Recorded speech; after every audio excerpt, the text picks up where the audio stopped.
Hey gang, what's up? Welcome back here to another edition of the Fishing Teacher, and thank you very much for checking today's video out. And guys, today we're going to be talking about how water visibility, as far as how clear or how dirty the water is, affects fish as far as your approach and what it does to them.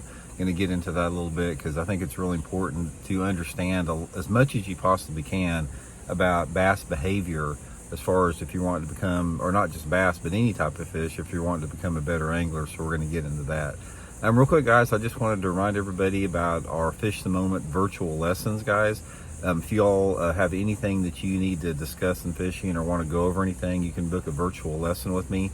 I'll put the Fish the Moment virtual lessons link in the description, and you guys can set up an hour-long Zoom call if you guys want to do that. So it's much appreciated. We'll put that in the link in the description, so appreciate it.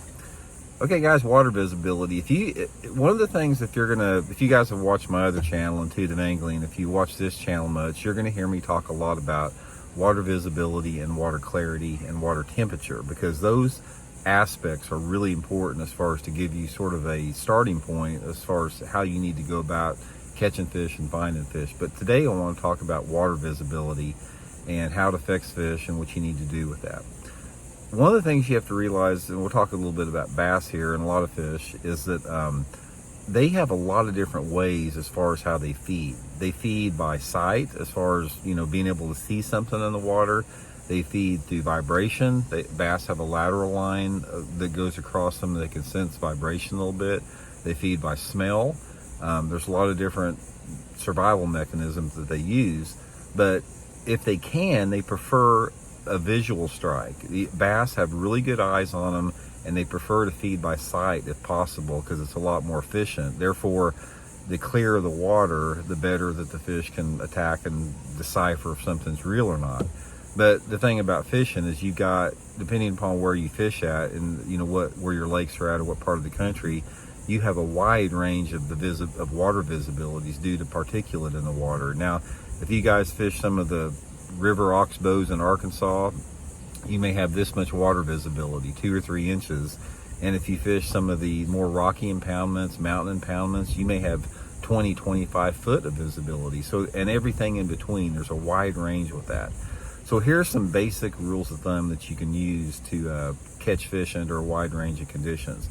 Number one, let's start with clear and we'll go to dirty. If you're in real clear water environments, you have to use lures that are more lifelike in appearance and more subtle. So that's where things like realistic swim baits work really good, little finesse worms, little small jigs, like a jerk bait that looks like a real minnow. Things that look like a real fish is going to be really key in that clear water, because they're feeding by sight, and you've got to fool them by sight. Now, as the water visibility dissipates a little bit, say for example, instead of 20-foot clarity, you go to a lake that maybe has 3 or 4 foot of clarity. That's when the visibility factor, it's still a factor, but it's not as much. So that's when other lures start to come into play.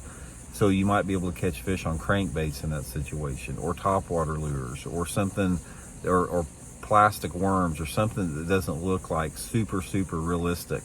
And then if you get into dirty water, let's say the water visibility is really murky or dirty like that, sight becomes one of the least productive factors, and they feed more on vibration and smell. So in dirty water, you're not really concerned about lures that look realistic in that situation. You're concerned about lures that put off vibration, that displace water and attract brightness of the lure that attracts fish if they do get close to it. So that's why in dirty water, like a big spinnerbait will work good, or a chatterbait, or a big jig. Things that would not work in clear water are going to work in dirty water, simply because of the vibration they put out, where the fish aren't as keyed in on sight with that. Now, in addition to that, water clarity is just one aspect of your lure choices. The other aspects are the light intensity combined with the water visibility. So say for example, if you have a lake that's got 3 to 4 foot of clarity, and then you have a nasty rainy day, say it's raining, moderate rain, and the wind's blowing 15 or 20 miles an hour, the light level will actually make that visibility decrease. So if you've got a lake that's 3 or 4 foot of visibility, Sometimes you'll hit some of those lures that are designed for muddy water because they've got a lack of light penetration in the water because of the clouds. That's one factor. And then on the other end of the spectrum, let's say, for example, you've got 3 or 4 foot of visibility in your lake, and you've got one of those days that's bright and sunny with no wind whatsoever. In those situations, you may have to go to a more realistic looking approach because the light intensity and visibility increases, under those conditions. So a lot of it is just experimentation, guys. It's like that gives you a basic rule of thumb. The basic foundation is in dirty water, throw lures that displace water and create vibration and create noise, and in clear water, throw the subtle, natural looking lures that don't put off much noise, and then everything else is in between that, combined with the wind and the sun and all that type of stuff. Just a ton of factors out there. But that's just some good foundational advice. So hope it helps, and we'll talk later.